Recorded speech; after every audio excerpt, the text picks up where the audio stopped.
एक छोटे से शहर में रामलाल नाम का एक आदमी रहता था, जिसकी जिंदगी खुशहाली से भरी हुई थी। वह एक सफल व्यवसायी था, जिसने सालों की मेहनत से एक छोटी सी होटल की शुरुआत की थी, जो धीरे धीरे शहर की सबसे बड़ी और चमकदार इमारत बन गई। ग्रैंड पैलेस नाम का वह होटल शहर की शान था, जहां अमीर लोग आते जाते, पार्टियां होतीं और रामलाल अपनी पत्नी और 2 बेटों के साथ वहां राजा जैसा जीवन जीता। हर सुबह वह होटल के मुख्य द्वार से गुजरता, कर्मचारी उसे सलाम ठोकते और शाम को परिवार के साथ डिनर करता। पत्नी सरला उसके हर फैसले में साथ देती। बेटे स्कूल से लौटकर होटल के बगीचे में खेलते। रामलाल को लगता था कि यह खुशी हमेशा रहेगी, लेकिन जीवन की हवा कभी कभी अचानक बदल जाती है। समय बीता और रामलाल की उम्र बढ़ने लगी। उसके बेटों ने बड़े होकर व्यवसाय में हाथ बंटाना शुरू किया, लेकिन बड़े बेटे राकेश की महत्वाकांक्षा कुछ ज्यादा ही थी। वह होटल को और बड़ा बनाना चाहता था, कर्ज लेने की बात करता, लेकिन रामलाल पुराने तरीके से चलना चाहता था। एक रात परिवार की बैठक में झगड़ा हो गया। राकेश चिल्लाया, पापा, आप पुराने हो गए हैं, अब मुझे संभालने दीजिए। रामलाल ने विरोध किया, लेकिन अगली सुबह वह बीमार पड़ गया। डॉक्टरों ने कहा कि तनाव से दिल कमजोर हो गया है। सरला ने रोते हुए रामलाल से कहा, सब ठीक हो जाएगा, लेकिन वह नहीं जानती थी कि यह शुरुआत है एक अंधेरे दौर की। कुछ महीनों बाद रामलाल अस्पताल से लौटा, लेकिन घर में सब बदल चुका था। राकेश ने चुपके से होटल के कागजात पर हस्ताक्षर करवा लिए थे। दावा किया कि रामलाल ने खुद सौंपा है। छोटा बेटा राहुल विरोध करता, लेकिन राकेश ने उसे भी चुप करा दिया। सरला की तबीयत भी खराब हो गई और एक दिन वह चल बसी, रामलाल को अकेला छोड़कर। रामलाल ने कोर्ट में केस किया, लेकिन राकेश के वकीलों ने सबूत मिटा दिए। कह दिया कि रामलाल पागल हो गया है। होटल छिन गया, घर बिक गया और रामलाल सड़क पर आ गया। अब वह बूढ़ा हो चुका था, फटे कपड़ों में घूमता, लोग उसे भिखारी समझते, लेकिन उसके मन में एक जिद थी, वह अपना होटल वापस लेगा। एक ठंडी शाम रामलाल ग्रैंड पैलेस के मुख्य द्वार पर पहुंचा। होटल अब और चमकदार था, नए लाइट्स लगे थे, कारें खड़ी थीं। वह अंदर घुसा, कांपते हाथों से रिसेप्शन पर गया और बोला, मैं इस होटल का मालिक हूं, मुझे मेरी जगह दो। वहां खड़ा मैनेजर, एक युवा आदमी, उसे ऊपर से नीचे देखा और हंस पड़ा। अरे बाबा, तुम मालिक? तुम तो भिखारी लगते हो, जाओ बाहर, यहां अमीरों की जगह है। स्टाफ के लोग इकट्ठे हो गए, सब हंसने लगे। एक ने कहा, देखो, पागल बूढ़ा खुद को राजा समझता है। रामलाल की आंखें नम हो गईं, लेकिन वह खड़ा रहा, बोला, मेरा नाम रामलाल है, मैंने ये होटल बनाया है, मेरे बेटे ने धोखा दिया। मैनेजर ने और जोर से हंसा, बेटा, तुम्हारे जैसे का बेटा? जाओ, वरना गार्ड बुलाता हूं। रामलाल बाहर धकेल दिया गया, लेकिन उसके मन में सस्पेंस बढ़ता गया। क्या वह सच साबित कर पाएगा? रात हो गई। रामलाल सड़क पर बैठा सोचता रहा। अगली सुबह वह फिर आया, इस बार पुराने कागजात लेकर जो उसने छिपाकर रखे थे, लेकिन मैनेजर ने देखते ही छीन लिए, फाड़ दिए। तुम फिर आए, अब पुलिस बुलाता हूं। स्टाफ ने फिर मजाक उड़ाया। एक ने फोटो खींची और सोशल मीडिया पर डाल दी। कैप्शन लिखा, भिखारी मालिक बनने चला। रामलाल का दिल टूट रहा था, दर्द असहनीय था, लेकिन वह हार नहीं माना। शाम को वह होटल के पीछे छिपकर इंतजार करने लगा। अचानक वह देखता है कि राकेश कार से उतरता है, मैनेजर से गले मिलता। रामलाल का दिल धड़का। यह तो साजिश थी। राकेश ने मैनेजर को रिश्वत दी थी कि कोई पुराना मालिक ना आए। रामलाल चुपके से उनके पीछे गया, लेकिन तभी गार्ड ने पकड़ लिया। चोर! चिल्लाते हुए उसे पीटा। रामलाल गिर पड़ा, खून बहने लगा, लेकिन उसके मुंह से निकला, मैं मालिक हूं। राकेश अंदर से आया, रामलाल को देखा और चौंक गया। पापा? लेकिन जल्दी संभला, बोला, ये पागल है, ले जाओ। रामलाल को बाहर फेंक दिया गया, लेकिन अब सस्पेंस चरम पर था। रामलाल ने तय किया कि वह सबूत इकट्ठा करेगा। अगले दिन वह एक पुराने दोस्त के पास गया, जो वकील था। दोस्त ने कहा, रामलाल, तेरे पास समय कम है, लेकिन लड़ेंगे। वे होटल के पुराने रिकॉर्ड खंगालने लगे। इधर राकेश को शक हो गया। उसने मैनेजर से कहा, उस बूढ़े को हमेशा के लिए चुप कराओ। रात को रामलाल अकेला सड़क पर चल रहा था, जब एक कार तेजी से आई। वह बचने की कोशिश करता, लेकिन कार रुक गई और उसमें से राहुल उतरा। छोटा बेटा, पापा, मैं सब जानता हूं। भाई ने धोखा किया, लेकिन अब मैं आपके साथ हूं। रामलाल की आंखों में आंसू आ गए। अब लड़ाई नहीं थी। पिता और बेटे मिलकर होटल वापस लेंगे, लेकिन राकेश की साजिशें अभी खत्म नहीं हुई थीं। रामलाल और राहुल अब एक मिशन पर थे। राहुल ने अपने पिता को अपने छोटे से किराए के कमरे में ले जाकर ठहराया। कमरे की दीवारें नम थीं, हवा में सड़ांत थी, लेकिन रामलाल के लिए यह एक नई उम्मीद थी। रात भर दोनों ने बात की। राहुल ने बताया कि राकेश ने होटल को न केवल हड़प लिया था, बल्कि उसने कई गैर कानूनी सौदे शुरू कर दिए थे। ड्रग्स की तस्करी, काले धन की हेराफेरी। ग्रैंड पैलेस अब सिर्फ चमकता चेहरा था, जिसके पीछे अंधेरा छिपा था। रामलाल का दिल दुखा। उसने इस होटल को अपने खून पसीने से बनाया था, और अब यह अपराध का अड्डा बन गया था। राहुल, हमें इसे बचाना होगा, उसने कांपती आवाज में कहा। राहुल ने सिर हिलाया, लेकिन उसकी आंखों में डर था। राकेश खतरनाक हो चुका था। अगली सुबह रामलाल और राहुल ने वकील दोस्त अशोक से मुलाकात की। अशोक ने पुराने रिकॉर्ड्स की कॉपियां निकालीं, जो साबित करती थीं कि होटल का असली मालिक रामलाल है। लेकिन एक समस्या थी। राकेश ने नए कागजात बनवाए थे, जिनमें उसका नाम था। अशोक ने चेतावनी दी, राकेश के पास पैसे और रसूख हैं, हमें ठोस सबूत चाहिए, और वो भी जल्दी। रामलाल ने कहा, मुझे याद है, होटल के तहखाने में एक पुराना लॉकर है। उसमें कुछ पुराने दस्तावेज हैं जो सच्चाई बयान कर सकते हैं। राहुल ने पूछा, लेकिन पापा, वहां तक पहुंचना आसान नहीं होगा। राकेश ने हर जगह अपने लोग बिठा रखे हैं। रामलाल ने आंखों में चमक के साथ कहा, मैंने वह होटल बनाया है, मुझे हर कोना पता है। उसी रात रामलाल और राहुल चुपके से होटल के पीछे वाले रास्ते से अंदर घुसे। यह रास्ता पुराना था, कर्मचारियों का, जिसे अब कोई इस्तेमाल नहीं करता था। अंधेरे में दोनों तहखाने की ओर बढ़े, लेकिन जैसे ही वे लॉकर के पास पहुंचे, अचानक लाइट्स जल उठीं। सामने राकेश खड़ा था, उसके साथ मैनेजर और 2 हट्टे कट्टे गार्ड। तो तुम सचमुच नहीं माने पापा? राकेश ने तंज कसते हुए कहा। और तू, राहुल, मेरे खिलाफ? रामलाल ने गुस्से में कहा, यह मेरा होटल है राकेश, तूने इसे गंदा कर दिया। राकेश हंसा, गंदा? मैंने इसे बड़ा किया। तुम पुराने जमाने के हो, अब मेरी बारी है। उसने गार्ड्स को इशारा किया। गार्ड्स ने रामलाल और राहुल को पकड़ लिया। रामलाल ने चिल्लाया, लॉकर में सच है राकेश, तू नहीं छिपा सकता। लेकिन राकेश ने लॉकर खोला और सारे कागजात निकालकर आग लगा दी। अब सबूत, कहां है तुम्हारा सच? वह हंसते हुए बोला। रामलाल का दिल टूट गया। कागजात जलते देख उसकी आंखों में आंसू थे, लेकिन वह हारा नहीं। राहुल ने गार्ड को धक्का देकर खुद को छुड़ाया और चिल्लाया, पापा, भागो। दोनों भागने लगे, लेकिन गार्ड्स पीछे पड़ गए। होटल के गलियारों में दौड़ते हुए रामलाल को पुरानी यादें सताने लगीं। वह गलियारा जहां वह मेहमानों का स्वागत करता था, वह कोना जहां सरला के साथ चाय पीता था, अब वही जगह उसकी जिंदगी की जंग का मैदान थी। अचानक राहुल ने एक पुराना दरवाजा खोला, जो होटल के पुराने स्टोर रूम में जाता था। दोनों अंदर छिप गए। बाहर गार्ड्स की आवाजें गूंज रही थीं।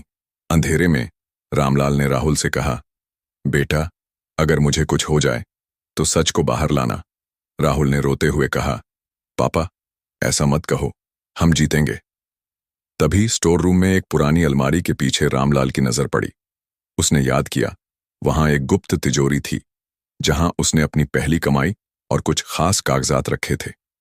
कांपते हाथों से उसने तिजोरी खोली। अंदर एक पुराना दस्तावेज था, होटल की नींव का मूल अनुबंध, जिसमें रामलाल का नाम साफ था। यह हमारी जीत है, रामलाल ने फुसफुसाते हुए कहा। लेकिन तभी दरवाजा टूटने की आवाज आई। गार्ड्स ने उन्हें ढूंढ लिया था। राकेश अंदर आया, हाथ में पिस्तौल लिए। पापा, तुम सचमुच जिद्दी हो, उसने तंज कसा। रामलाल ने कागजात उसकी ओर बढ़ाए। ये देख राकेश, तेरा झूठ नहीं चलेगा। राकेश ने कागजात छीने, लेकिन पढ़ते ही उसका चेहरा लाल हो गया। ये कैसे? वह बड़बड़ाया। तभी बाहर सायरन की आवाज गूंजी। राहुल ने चुपके से अशोक को फोन किया था और पुलिस आ चुकी थी। राकेश घबरा गया। उसने पिस्तौल तानी, लेकिन पुलिस ने उसे घेर लिया। राकेश, हथियार डाल दो, इंस्पेक्टर ने चेतावनी दी। रामलाल और राहुल को पुलिस ने बाहर निकाला। कागजात उनके पास थे और राकेश को हथकड़ी लग चुकी थी, लेकिन रामलाल की आंखों में खुशी नहीं, दर्द था। उसने राहुल से कहा, बेटा, मैंने होटल बनाया था, लेकिन परिवार खो दिया। राहुल ने पिता को गले लगाया। पापा, मैं आपके साथ हूं, हम इसे फिर से बनाएंगे। पुलिस राकेश को ले गई और होटल के कर्मचारी चुपचाप रामलाल को देख रहे थे। मैनेजर, जो पहले हंसता था, अब सिर झुकाए खड़ा था। रामलाल और राहुल अब ग्रैंड पैलेस के मालिकाना हक को वापस पा चुके थे, लेकिन होटल की दीवारों में अब वह पुरानी चमक नहीं थी। रामलाल हर सुबह होटल के गलियारों में चहलकदमी करता, लेकिन अब मेहमानों की भीड़ पहले जैसी नहीं थी। राकेश की गैरकानूनी गतिविधियों की खबरें शहर में फैल चुकी थीं। लोग फुसफुसाते, ये वही होटल है जहां ड्रग्स और काला धन चलता था। रामलाल का दिल टूटता, लेकिन वह हार मानने वाला नहीं था। उसने राहुल से कहा, बेटा, हमें इस होटल को फिर से उसकी शान में लाना है। यह मेरी जिंदगी का सपना है। राहुल ने हामी भरी, लेकिन दोनों जानते थे कि यह रास्ता आसान नहीं होगा। पहले कदम के तौर पर रामलाल ने होटल के सभी कर्मचारियों की बैठक बुलाई। मैनेजर, जिसने कभी उसका मजाक उड़ाया था, अब सिर झुकाए सामने खड़ा था। रामलाल ने कड़क आवाज में कहा, जो लोग इस होटल को साफ सुथरा चलाने में मेरे साथ हैं, वे रहें। जो राकेश की गंदगी में शामिल थे, वे अभी निकल जाएं। कुछ कर्मचारी चुपके से बाहर निकल गए, लेकिन कुछ, जैसे पुराना रसोइया गोपाल और गार्डनर श्याम, रामलाल के साथ खड़े रहे। गोपाल ने कहा, साहब, हम आपके साथ हैं। यह होटल हमारा भी घर है। रामलाल की आंखें नम हो गईं, लेकिन उसने अपने दर्द को छिपाया। अगले कुछ हफ्तों में रामलाल और राहुल ने होटल को फिर से चमकाने की कोशिश शुरू की। पुराने कर्ज चुकाए गए, नए मेहमानों को बुलाने के लिए विज्ञापन दिए गए। लेकिन एक रात, जब रामलाल अपने ऑफिस में हिसाब किताब देख रहा था, उसे एक अनजान नंबर से फोन आया। दूसरी तरफ एक भारी आवाज बोली, बूढ़े, तूने मेरे धंधे को बर्बाद किया। अब तेरा होटल और तेरा बेटा दोनों खत्म होंगे। फोन कट गया। रामलाल का दिल धड़क गया। ये कोई और नहीं, राकेश का पुराना साथी, शहर का कुख्यात गैंगस्टर विजय ठाकुर था। राकेश ने जेल से पहले ही विजय को सारी जिम्मेदारी सौंप दी थी। रामलाल ने राहुल को बताया, लेकिन उसे डराने के लिए चुप रहा कि विजय की धमकी कितनी गंभीर थी। अगले दिन होटल के मुख्य द्वार पर एक लिफाफा मिला। अंदर एक फोटो थी, राहुल की, जो बाजार में खरीदारी करते हुए ली गई थी। साथ में एक चिट थी, अगली बार गोली होगी। रामलाल का खून ठंडा पड़ गया। उसने तुरंत अशोक को बुलाया। अशोक ने कहा, रामलाल, हमें पुलिस को बताना होगा, लेकिन विजय के खिलाफ सबूत चाहिए। वह बहुत चालाक है। रामलाल ने सोचा, अगर वह पुलिस के भरोसे बैठा तो विजय कुछ भी कर सकता था। उसने फैसला किया कि वह खुद विजय का सामना करेगा। रामलाल ने गोपाल और श्याम को अपने भरोसे में लिया। गोपाल ने बताया कि होटल के तहखाने में एक पुराना कमरा है, जहां राकेश और विजय की गुप्त मुलाकातें होती थीं। शायद वहां कुछ सबूत मिले। रात के अंधेरे में रामलाल, राहुल और गोपाल तहखाने में गए। वहां एक पुराना बक्सा मिला, जिसके ताले को तोड़ने पर कुछ फाइलें और एक पेन ड्राइव मिली। पेन ड्राइव में राकेश और विजय के सौदों की रिकॉर्डिंग थी, ड्रग्स की डील, पैसे की हेराफेरी और यहां तक कि एक हत्या की साजिश। रामलाल की सांस रुक गई। यह सबूत विजय को जेल भेज सकता है, उसने कहा। लेकिन तभी बाहर कदमों की आहट सुनाई दी। कमरे का दरवाजा खुला और विजय ठाकुर अपने गुंडों के साथ खड़ा था। बूढ़े, तूने मेरे धंधे में टांग अड़ाई, उसने गुर्राते हुए कहा। अब यह पेन ड्राइव दे, वरना। उसने पिस्तौल निकाली। राहुल ने पिता को पीछे धकेला, लेकिन रामलाल डटा रहा।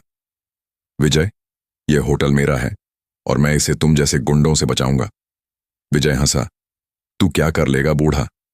लेकिन तभी श्याम, जो चुपके से बाहर गया था, पुलिस लेकर लौटा। इंस्पेक्टर ने विजय को घेर लिया। ठाकुर, हथियार डाल दो, हमारे पास तुम्हारे खिलाफ पहले से सबूत हैं। विजय ने गुस्से में पिस्तौल तानी, लेकिन एक गोली चली और वह जमीन पर गिर पड़ा। पुलिस ने विजय और उसके गुंडों को गिरफ्तार कर लिया। पेन ड्राइव के सबूतों ने न केवल विजय को बल्कि राकेश के पूरे नेटवर्क को बेनकाब कर दिया। कोर्ट में केस चला और राकेश को उम्र कैद की सजा हुई। रामलाल और राहुल ने होटल को फिर से शुरू किया। धीरे धीरे मेहमान लौटने लगे और ग्रैंड पैलेस फिर से शहर की शान बनने लगा। लेकिन रामलाल की आंखों में एक खालीपन था। एक रात वह होटल के छत पर बैठा, सरला की तस्वीर हाथ में लिए फुसफुसाया, सपना तो बच गया, लेकिन तू नहीं रही। कहानी अभी खत्म नहीं हुई। होटल तो वापस आ गया, लेकिन शहर में कुछ लोग अभी भी रामलाल से बदला लेना चाहते थे। क्या रामलाल और राहुल इस नई चुनौती का सामना कर पाएंगे, या कोई नया तूफान उनकी खुशी को फिर से छीन लेगा? ग्रैंड पैलेस अब फिर से चमक रहा था। मेहमानों की भीड़ लौट आई थी और शहर में लोग रामलाल की हिम्मत और जिद की कहानियां सुनाते थे। होटल के रेस्तरां में फिर से हंसी मजाक की आवाजें गूंजती थीं और राहुल दिन रात मेहनत करके होटल को नई ऊंचाइयों पर ले जा रहा था। रामलाल अब ज्यादातर समय अपने ऑफिस में बैठकर पुराने दिनों को याद करता या कर्मचारियों के साथ बातें करता।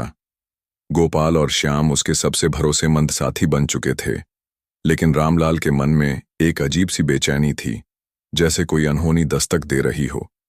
एक सुबह जब रामलाल अपने ऑफिस में चाय पी रहा था, राहुल दौड़ता हुआ आया। उसके चेहरे पर घबराहट थी। पापा, आपको यह देखना होगा। उसने एक लिफाफा रामलाल की ओर बढ़ाया। लिफाफे में एक पुरानी तस्वीर थी, रामलाल और सरला की शादी की, जिसमें एक तीसरा आदमी भी था जिसे रामलाल ने सालों से नहीं देखा था। तस्वीर के पीछे लिखा था, तूने सब कुछ छीन लिया रामलाल, अब मैं वापस आया हूं। रामलाल का चेहरा सफेद पड़ गया। वह आदमी था शंकर, उसका पुराना दोस्त और बिजनेस पार्टनर, जिसे रामलाल ने होटल की शुरुआत में हिस्सेदारी देने का वादा किया था, लेकिन बाद में पैसों के लिए धोखा दे दिया था। शंकर गायब हो गया था और रामलाल ने सोचा था कि वह हमेशा के लिए चला गया, लेकिन अब इतने सालों बाद वह लौट आया था। रामलाल ने राहुल को कुछ नहीं बताया, लेकिन उसने अशोक को फोन किया। अशोक ने कहा, रामलाल, अगर शंकर वापस आया है तो वह खतरनाक हो सकता है। उसका नाम शहर के कुछ बड़े अपराधियों के साथ जुड़ा था। हमें सावधान रहना होगा। रामलाल ने होटल की सुरक्षा बढ़ा दी, लेकिन उस रात जब वह अपने कमरे में सो रहा था, खिड़की से एक पत्थर आकर टकराया। बाहर कोई नहीं था, लेकिन जमीन पर एक कागज पड़ा था। तूने मेरा हिस्सा मारा, अब मैं तेरा सब कुछ लूंगा। रामलाल का दिल धड़कने लगा। उसने राहुल को जगाया और कहा, बेटा, हमें तैयार रहना होगा। शंकर कोई साधारण आदमी नहीं है। अगले दिन रामलाल और राहुल ने शंकर को ढूंढने की कोशिश शुरू की। गोपाल ने बताया कि उसने एक अजनबी को होटल के आसपास मंडराते देखा था, जिसके पास एक पुराना टैटू था, वही टैटू जो शंकर के हाथ पर था। रामलाल ने पुराने रिकॉर्ड्स खंगाले और पाया कि शंकर ने कई साल पहले होटल के कुछ शेयर खरीदे थे, जिन्हें रामलाल ने गलत तरीके से अपने नाम कर लिया था। यह सच था कि रामलाल ने शंकर के साथ बेईमानी की थी और अब वह उसका बदला लेने आया था। एक रात होटल में एक बड़ा आयोजन था, शहर के बड़े व्यापारियों की पार्टी। रामलाल और राहुल दोनों वहां मौजूद थे, मेहमानों का स्वागत कर रहे थे। अचानक लाइट्स बंद हो गईं, अंधेरे में चीखें गूंजीं, और जब लाइट्स वापस आईं, मंच पर शंकर खड़ा था, हाथ में एक चाकू लिए। रामलाल और राहुल ने शंकर के अचानक प्रकट होने से उपजे संकट का सामना करने की ठान ली। पार्टी हॉल में सन्नाटा छा गया था। मेहमान डर से सहमे हुए थे और शंकर का चाकू चमक रहा था। उसकी आंखों में सालों पुराना गुस्सा और बदले की आग साफ दिख रही थी। रामलाल, शंकर ने दहाड़ते हुए कहा, तूने मेरा सब कुछ छीना। यह होटल मेरा भी था, लेकिन तूने मुझे धोखा दिया। अब मैं इसे जला दूंगा। रामलाल ने शांत स्वर में जवाब दिया, शंकर, मैंने गलती की थी, लेकिन यह होटल मेरी जिंदगी है। हमें बात करनी चाहिए, न कि खून बहाना चाहिए। लेकिन शंकर ने उसकी बात अनसुनी कर दी और मेहमानों की ओर चाकू लहराया। राहुल ने तेजी से सोचा और गोपाल को इशारा किया। गोपाल ने चुपके से पुलिस को फोन किया, जो पहले से ही होटल के बाहर थी, क्योंकि रामलाल ने शंकर की धमकियों के बाद सावधानी बरती थी। लेकिन इससे पहले कि पुलिस अंदर पहुंचती, शंकर ने मंच से कूदकर रामलाल की ओर दौड़ लगाई। राहुल ने अपने पिता को पीछे धकेला और शंकर से भिड़ गया। दोनों में हाथापाई शुरू हो गई। और मेहमान चीखते हुए इधर उधर भागने लगे। रामलाल ने चिल्लाकर कहा, शंकर रुक जा, मैं तुझे तेरा हिस्सा देने को तैयार हूं। लेकिन शंकर रुका नहीं। तभी पुलिस ने हॉल में प्रवेश किया और शंकर को पकड़ लिया। चाकू जमीन पर गिरा और शंकर को हथकड़ी लगाई गई। हॉल में सन्नाटा छा गया। मेहमान धीरे धीरे शांत हुए, लेकिन रामलाल का चेहरा पीला पड़ गया था। उसने राहुल को गले लगाया और कहा, बेटा तुमने मेरी जान बचाई। लेकिन उसकी आंखों में अपराध बोध था। उसने शंकर की ओर देखा, जो अब पुलिस की गाड़ी में ले जाया जा रहा था। रामलाल को याद आया कि कैसे उसने सालों पहले शंकर को धोखा दिया था। उसके शेर हड़पे उसे बेघर कर दिया। शंकर की बदले की आग जायज थी, लेकिन उसका रास्ता गलत था। रामलाल ने ठान लिया कि वह अपनी गलती सुधारेगा। अगले दिन रामलाल ने अशोक से बात की और शंकर के साथ कोर्ट के बाहर सुलह करने की योजना बनाई। उसने शंकर के हिस्से के शेयर वापस करने और उसे मुआवजा देने का फैसला किया। लेकिन जब अशोक ने जेल में शंकर से मिलने की कोशिश की, तो पता चला कि शंकर रात में ही जमानत पर छूट गया था। कोई नहीं जानता था कि उसे जमानत किसने दी। रामलाल को एक और धमकी भरा पत्र मिला। यह खत्म नहीं हुआ रामलाल, मैं वापस आऊंगा। पत्र में एक पुरानी चाबी थी, जिसे देखकर रामलाल चौंक गया। यह चाबी होटल के उस गुप्त कमरे की थी जिसके बारे में सिर्फ रामलाल और शंकर जानते थे। उस कमरे में कुछ था जो शंकर चाहता था, शायद कोई पुराना रहस्य जो रामलाल ने भी भुला दिया था। रामलाल और राहुल ने उस गुप्त कमरे की तलाश शुरू की।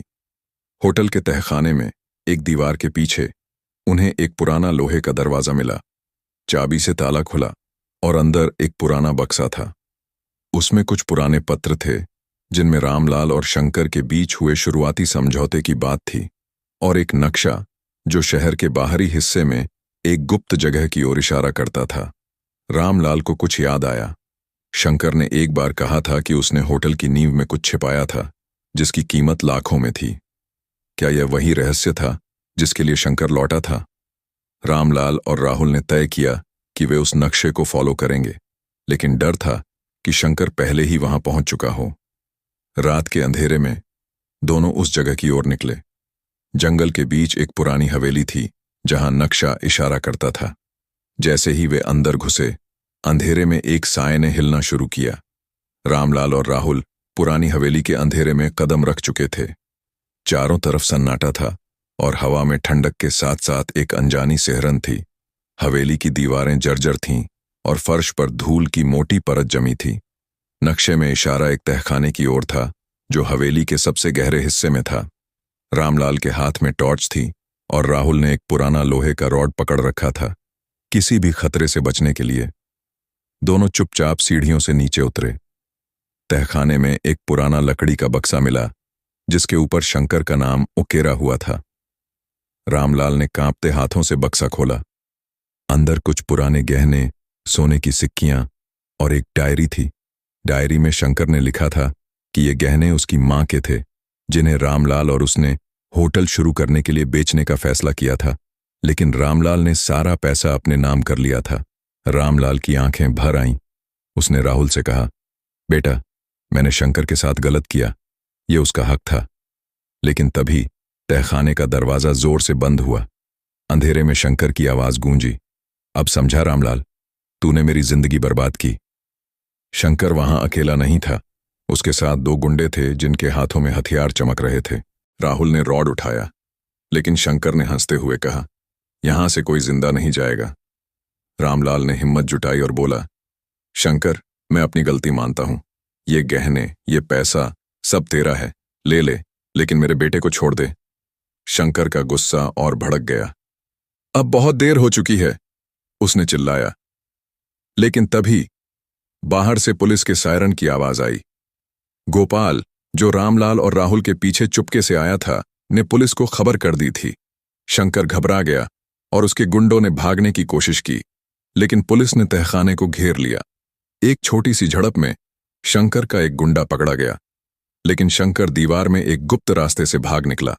पुलिस ने बक्सा और डायरी जब्त कर ली और रामलाल को सलाह दी कि वह शहर छोड़ दे, क्योंकि शंकर अभी भी आजाद था। रामलाल और राहुल होटल लौट आए। रामलाल ने शंकर के गहने और पैसे उसके नाम एक ट्रस्ट में जमा कर दिए ताकि अगर वह कभी लौटे तो उसे उसका हक मिले। लेकिन रामलाल का दिल अब होटल में नहीं लगता था। उसने राहुल से कहा, बेटा, यह होटल मेरी गलतियों की निशानी है, मैं इसे अब और नहीं चला सकता। राहुल ने विरोध किया, लेकिन रामलाल ने फैसला कर लिया था। उसने होटल को एक चैरिटी ट्रस्ट को दान कर दिया, जिससे वह अनाथ बच्चों और बेघर लोगों के लिए एक आश्रय स्थल बन गया। रामलाल और राहुल एक छोटे से घर में रहने चले गए, जहां वे सादगी से जीवन बिताने लगे। एक रात जब रामलाल अपने बरामदे में बैठा सितारों को देख रहा था, उसे एक पत्र मिला। उसमें सिर्फ एक लाइन थी, मैंने तुझे माफ कर दिया रामलाल। शंकर। रामलाल की आंखों में आंसू आ गए। उसने पत्र को सीने से लगाया और सोचा, शायद शंकर ने भी अब बदले का रास्ता छोड़ दिया था। लेकिन वह कभी लौटा नहीं। ग्रैंड पैलेस अब एक नई कहानी बुन रहा था, प्यार, माफी और नई शुरुआत की। रामलाल ने राहुल को गले लगाया और कहा, बेटा, जिंदगी गलतियों से सीखने का नाम है। यह कहानी हमें सिखाती है कि गलतियां करना इंसानी फितरत है, लेकिन उन्हें स्वीकार कर सुधार करने की हिम्मत ही सच्ची मानवता है। लालच और धोखा भले ही तात्कालिक फायदा दे, लेकिन वह रिश्तों और आत्मसम्मान को चोट पहुंचाता है। माफी मांगना और माफ करना दोनों ही जीवन को नई दिशा दे सकते हैं, और सच्चाई व मेहनत से कोई भी खोया हुआ सपना फिर से बनाया जा सकता है।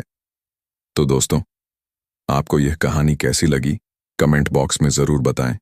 कहानी अच्छी लगी तो स्टोरी को लाइक करें, चैनल को सब्सक्राइब करें और अपने दोस्तों के साथ शेयर करना ना भूलें। पूरी कहानी देखने का आप सबका धन्यवाद।